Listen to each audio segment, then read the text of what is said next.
Welcome to STV. నా పేరు శ్రావ్య. Bulletin updates చూద్దాం.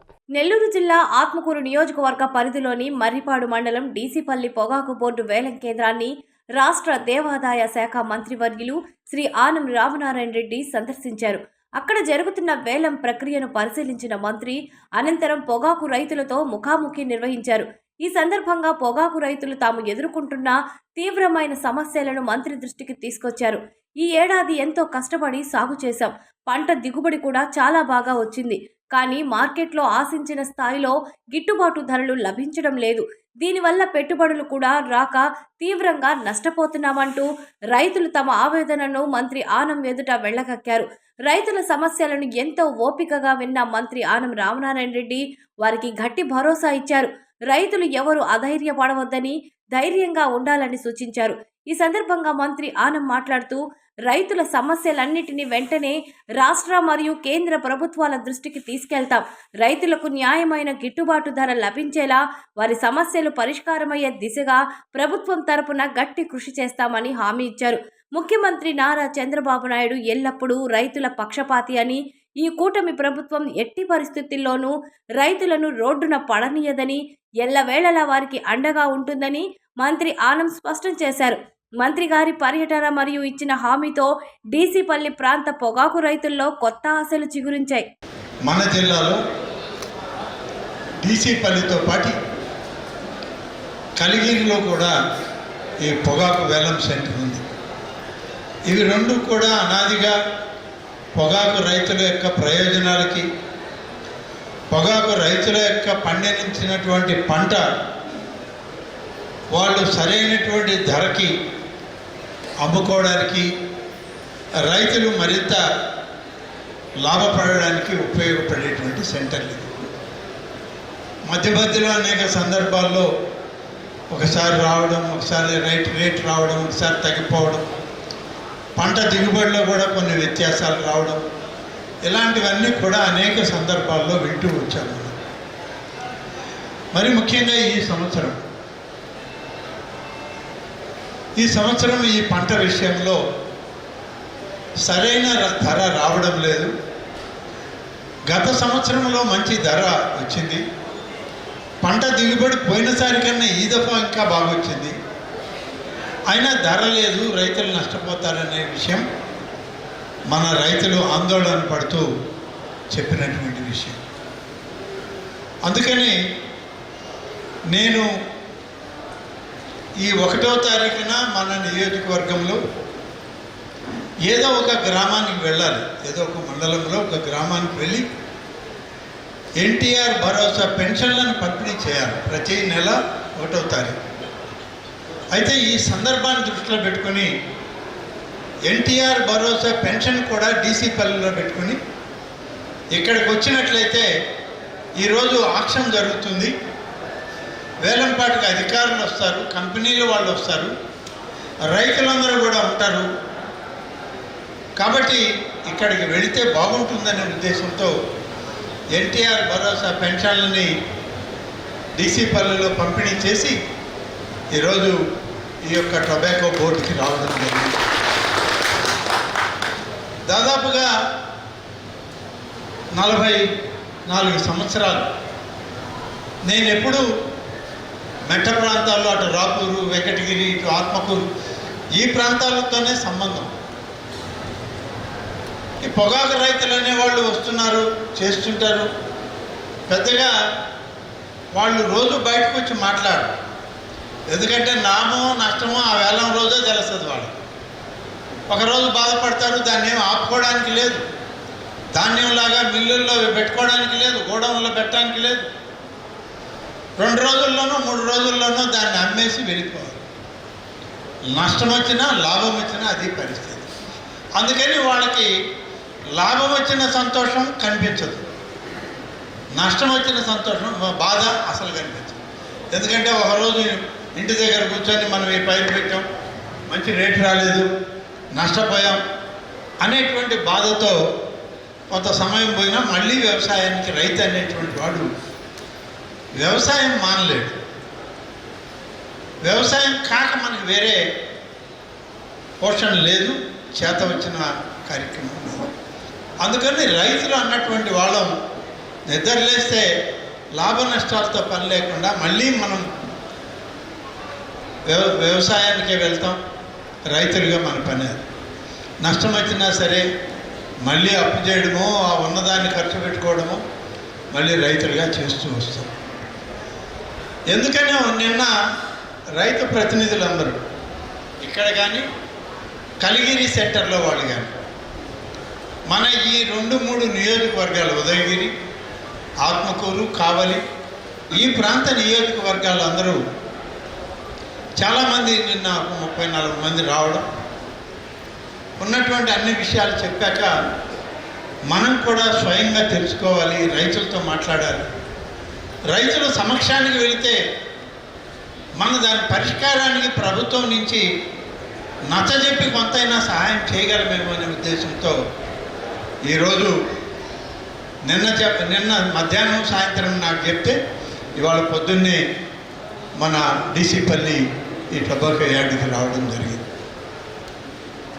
ఈరోజు మనం పెద్దలందరూ చాలామంది రైతులు చెప్పారు, ఇది పెద్ద ఉపన్యాసాలకి వేదిక కాదు. ఇది మనకున్న కష్టాలు తెలుసుకోవడం, కష్టాలకి పరిష్కారం ఆలోచించడం, పరిష్కరించండి అని చెప్పి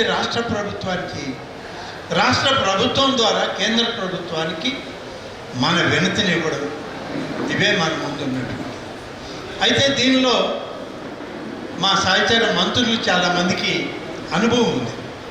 నాకు కొంత ఈ పొగాకు రైతాంగం ఇబ్బందుల్లో కానీ, పొగాకు పంట మీద కానీ, పండించే విధానం మీద కానీ, అలాగే ప్లాట్ఫారంలో దాన్ని తెచ్చి అమ్మేటువంటి ప్రక్రియలో కానీ నాకు కొంత అనుభవం తక్కువ. ఎందుకంటే నాకు పొగాకు అనేటువంటిది ఏదో ఒక ప్రాంతంలో ఉంది, వాళ్ళు ఏదో చేస్తున్నారులే అనుకునేవాడు. కానీ ఇంచుమించుగా నేను రాపూరు ఎమ్మెల్యేగా ఉన్నప్పుడు కూడా ఆదూరుపల్లి ఆ ప్రాంతం అంతా పొగాకు పండించేవాడు, బ్యార్నీలు ఉండేవి. కానీ వాళ్ళు ఎప్పుడూ అంత ఆందోళన పడిన పరిస్థితులు కనపడలేదు. అప్పుడప్పుడే మనకి పక్క జిల్లాల నుంచి మన ప్రాంతానికి పొగాకు రావడం, బయట ప్రాంతాల నుంచి కూడా ఆ ప్రాంతాల్లోని రైతులు ఇక్కడికి వచ్చి ఇక్కడ భూములు కొనుగోలు చేసి ఇక్కడ ఉండడం, దీనివల్ల దీని మీద నాకు కొంత పరిచయాలు, అవగాహనలు తక్కువ. అందుకనే నిన్న దాదాపు 2 గంటల పాటు మన రైతు నాయకులు చెప్పేదంతా కూడా విన్న తర్వాత జిల్లా కలెక్టర్ గారికి ఫోన్ చేసి వీళ్ళని కలవండి, గతంలో కూడా మీరు ఒక ప్రయత్నం చేశారు, మళ్ళీ చేయండి అని చెప్పి జిల్లా కలెక్టర్ గారి దగ్గరికి నిన్న ఆదివారం అయినప్పటికీ సమయం ఇప్పించి వాళ్ళని పోయి కలవమని చెప్పడం జరిగింది. అలాగే దీంట్లో కొంత అనుభవం కలిగినటువంటి వ్యక్తి మన గొట్టిపాటి రవికుమార్ గారు, ఇవాళ విద్యుత్ శాఖ మంత్రి. ఆయనకి ప్రకాశం జిల్లా, గుంటూరు జిల్లా, బాపట్ల జిల్లా వీటన్నిటిలో పొగాకు రైతులతో మమేకమై పనిచేసేవాడు కాబట్టి కొంత ఎక్కువ అనుబంధం, దీని మీద అనుభవం ఉంది. వారికి కూడా నేను ఫోన్ చేసినప్పుడు ఈరోజు నేను అమరావతికి వస్తున్నాను, బయలుదేరాను హైదరాబాద్ నుంచి, మీరు వచ్చి ఒకసారి మాట్లాడదాము. అయితే మీ జిల్లా ఈ కార్యక్రమాల్లో మేము ఎప్పుడూ కూడా నెల్లూరు జిల్లా వాళ్ళని రైతులను కానీ ప్రతినిధులను కానీ దీనిలో కలిసి మీటింగులు పెట్టి పిలిచినటువంటి సందర్భం లేదని చెప్పడం జరిగింది. వెళ్ళాము ఈ విషయం. ముఖ్యమంత్రి గారు 1-2 రోజుల్లో రైతు ప్రతినిధులతో, అధికారులతో, కంపెనీల వాళ్ళతోటి సమావేశం పెట్టి ఆ విషయాలు నాకు చెప్పండి అని చెప్పారు. అందుకని 2-3 రోజుల్లో మీటింగ్ పెడుతున్నామని అన్నారు. అప్పుడు నేను రవికుమార్ గారితో కానీ అచ్చెన్నాయుడు గారితో మాట్లాడి మా జిల్లాను కూడా దీనిలో కలపండి, మీ ఆ ప్రాంత రైతులతో పాటు మా రైతుల యొక్క విజ్ఞప్తిని కూడా వినాలి, మాకు కూడా టొబాకో సెంటర్లు ఉన్నాయి, డీసీపల్లి, కలిగిరి 2 ఉన్నాయి. ఈ రెండింటిలో దాదాపు 40-45 వేల ఎకరాల పంట వస్తుంది. దానిలో రైతులు ఉన్నారు, వాళ్ళు పండించేటువంటి పంట ఉంది. కాబట్టి మనం వీళ్ళ విషయంలో కూడా మీరు ఆలోచన చేయాల్సిన అవసరం ఉంది అని అన్నప్పుడు ఈరోజు బహుశా వీళ్ళకందరికీ మెసేజ్లు వస్తాయి. 3వ తారీఖు అనుకుంటాను ఉన్నట్టుంది, ఇంకా ఖాయం కాదు. ఇవాళ సోమవారం దాన్ని ఖరారు చేసి నాకు కూడా చెప్తా అన్నారు. 3 ఎమ్మెల్యేలు, ఇక్కడ ఉన్నటువంటి రైతు సంఘాల నాయకులు అందరితోటి వెళ్ళి ఆ సమావేశంలో మన ప్రాంతం యొక్క విశేషాలను కూడా చెప్పి మన రైతాంగానికి అవసరమైనటువంటి న్యాయం ప్రక్రియ చేయడానికి నా వంతు కృషి చేస్తాను, తప్పకుండా ప్రభుత్వం దృష్టికి తీసుకెళ్తానని చెప్పి ఈ సందర్భంగా తెలియజేస్తాను. ఈ పొగాకు వాడకం తగ్గించాలని చెప్పారని, దీనివల్ల ఈ పొగాకు రైతులకి ఇబ్బందులు ఏర్పడుతున్నాయనేటువంటి విషయం కూడా నిన్న మాట్లాడడం జరిగింది. ఇవన్నీ సహజంగానే వస్తూ ఉంటాయి.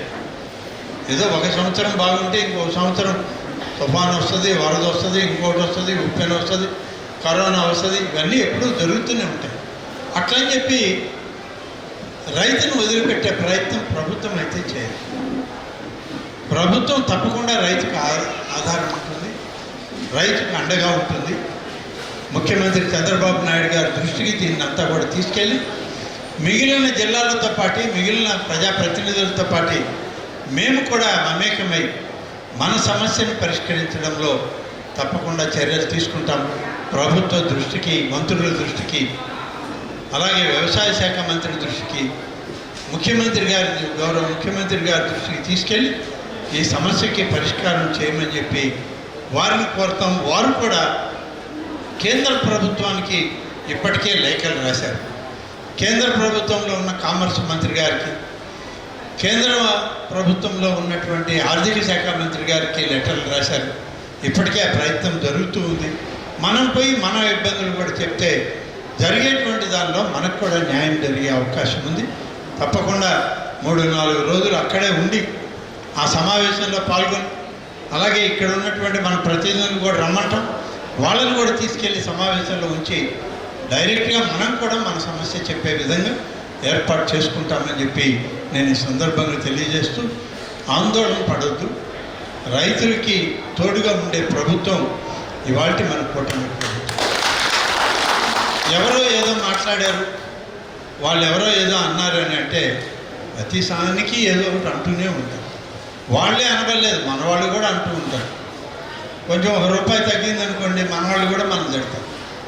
₹1 ఎక్కువ వచ్చిన రోజు ఈ ప్రభుత్వం వల్ల నాకు ₹1 వచ్చిందన్న రైతుకు సహజంగా మనకు ఉన్నటువంటి లక్షణం. కాబట్టి ఎవరినైనా రైతులమే. ధాన్యం పండించేవాళ్ళు రైతే, పొగాకు పండించేవాళ్ళు రైతే, మిర్చి పండించేవాళ్ళు రైతులే, అలాగే నిమ్మకాయలు పండించేవాళ్ళు రైతులు. ఒక సంవత్సరం లాభం, నష్టం, ఆదాయం, వ్యయం ఇవన్నీ రైతు కలగలిపి చూసుకునే మనం చేస్తాం. ఎవరో అన్నారంటే రైతులకు తోడుగా నిలబడమే ఈ ప్రభుత్వం యొక్క లక్ష్యం. తప్పకుండా ముఖ్యమంత్రి చంద్రబాబు నాయుడు గారు మనకి మేలైనటువంటి కార్యక్రమం కేంద్ర ప్రభుత్వంతో కూడా మాట్లాడి ఏర్పాటు చేస్తారనేటువంటి విశ్వాసంతోనే మనం ముందుకెళ్దాం. తప్పకుండా మనం అన్నీ కూడా మన ఇబ్బందుల్ని పరిష్కరించుకునే దానిలో ప్రయత్నం చేద్దామని చెప్పి నేను మీ అందరికి కూడా మనవి చేస్తూ, ఇటువంటివన్నిట్లో కొంత ఆత్మస్థైర్యం కావాలి. ఆత్మస్థైర్యంతో ముందుకు పోదాం. ఇప్పుడు తొత్తలూరు నుంచి వచ్చిన పెద్దలు వాళ్ళు చెప్పి పొగాకు నిల్వ ఉంచకుండా వచ్చినట్టు కొనుగోలు చేసేయండి, లేకపోతే లాభం నష్టం అనేది కన్నా ఆ పొగాకు మా దగ్గర నిలిచిపోతే మన తర్వాత దాన్ని ఇంకా పెద్ద నష్టాన్ని భరించాల్సి వస్తుంది. కాబట్టి దీన్ని వెంటనే ఈ పొగాకుని లేట్ చేయకుండా వచ్చినట్టు కొనుగోలు చేసేదానికి టొబాకో బోర్డు వాళ్ళని కార్యక్రమాన్ని నిర్వహించమని చెప్పండి అన్నారు. సూపరింటెండెంట్ ఇక్కడే ఉన్నారు. వాళ్ళ బహుశా ఈయన రెగ్యులర్ సూపరింటెండెంట్ గారు కాదు, మనకి ఇక్కడ ఉన్న సూపరింటెండెంట్ గారు లేరు కాబట్టి టొబాకో బోర్డు అధికారులు వారిని పంపించారు ఈరోజు ప్రత్యేకంగా. నేను అక్కడ కూడా మాట్లాడతాను. టొబాకో బోర్డు ఆఫీసర్లతో రేపు ఎలాగో సమావేశంలో అందరిని పిలిచి మాట్లాడి మెరుగైన ఫలితాలని మన రైతాంగానికి తీసుకురావడానికి అటు ఉదయగిరి, కావలి శాసనసభ్యులతో కూడా మాట్లాడి ఒక మంచి నిర్ణయం చేస్తామని చెప్పి నేను ఈ సందర్భంగా తెలియజేస్తూ, అందరూ కూడా ఈ కార్యక్రమంలో మరి ఆందోళనలో ఉన్న పరిస్థితులు ఉన్నాయి కాబట్టి ఆందోళన చెందడము లేకుండా మరొక రకంగా బాధపడడమో కాదు, మనం ప్రభుత్వానికి నివేదికలు ఇచ్చింది దాని వెనకబడి మనం పని చేయించుకుంటామని చెప్పి నేను మీ అందరికీ తెలియజేస్తూ, దీని కాల పరిమితులు కూడా మొదట్లో నేను ఇవాళ చెప్పలేదు కానీ మీరెవరు నిన్న నా దగ్గరికి వచ్చినటువంటి వాళ్ళు ఒక మాట చెప్పారు. ఒకసారి క్రాప్ హాలిడే ఇచ్చారు, ఒకసారి ఈ రాష్ట్రంలో 1 సంవత్సరం అనుకుంటాను క్రాప్ హాలిడే ఇచ్చారు. 1 సంవత్సరం క్రాప్ హాలిడే ఇస్తే మనం పొగాకు రైతులు పొగాకు పంట పెట్టలేదని ఈ క్రాప్ హాలిడేని వాళ్ళు ఉపయోగించుకుంటూ పక్క రాష్ట్రం, వాళ్ళకి తప్పు కాదు, మనం వేయలేదు కాబట్టి వాళ్ళు వేశారు, పక్క రాష్ట్రం దీన్ని అడ్వాంటేజ్ తీసుకుని 1, 4 ఇంతలు 5 ఇంతలు పొగాకు పైరుని ఉత్పత్తి చేయడానికి వాళ్ళు ఎక్కువ చేసేసారు. అందుకని కేంద్ర రాష్ట్ర ప్రభుత్వాలకు ఇచ్చే కోటాలు కూడా ఆ కోటా కూడా మారిపోయి మనకు వస్తున్న కోటాని మనం ఎప్పుడైతే పైరు పెట్టలేదో కర్ణాటక రాష్ట్రానికి అది కేటాయించడం వల్ల మళ్ళీ మనం పైరు పెట్టినా ఆ కోట మనకేమో రాలేదు, మనకు తగ్గలేదు, వాళ్ళకేమో అదే అట్లాగే నిలిచింది. ఈ వ్యత్యాసం కూడా ఉందని నిన్న మీరు అందరూ కూడా చెప్పడం జరిగింది. ఈ విషయాలు కూడా రేపు కేంద్ర ప్రభుత్వానికి నివేదించేటువంటి దానిలో సభలో దానికి మంత్రులకు కానీ ముఖ్యమంత్రికి కానీ అన్ని వివరాలు చెప్పడం జరుగుతుంది. కొనుగోళ్లు కూడా త్వరితగతిన పూర్తయ్యే విధంగా కొనుగోళ్లు చేయమంటాం. రేట్ల విషయంలో కూడా కంపెనీల వాళ్ళు సరైనటువంటి విధానంలో పోవాలనేటువంటి విషయం తప్పకుండా ప్రస్తావన చేయడం జరుగుతుంది. చిన్న చిన్న కంపెనీల వాళ్ళు ఇవాళ వచ్చి కొనుగోలు చేస్తే వాళ్ళ దగ్గర నుంచి మళ్ళీ పెద్ద కంపెనీల వాళ్ళు ఎక్కువ ధరలు ఇచ్చి వాళ్ళ దగ్గర ఉంటారు. ఇవి ఇప్పటి వరకు ఉన్న bulletin updates. Keep watching STV. మేము చేసే వీడియోస్ మీకు నచ్చినట్లయితే లైక్ చేయండి. అలాగే మరిన్ని ఇంట్రెస్టింగ్ అప్డేట్స్ కోసం మా STV తెలుగు ఛానల్ ని సబ్స్క్రైబ్ చేసుకోండి.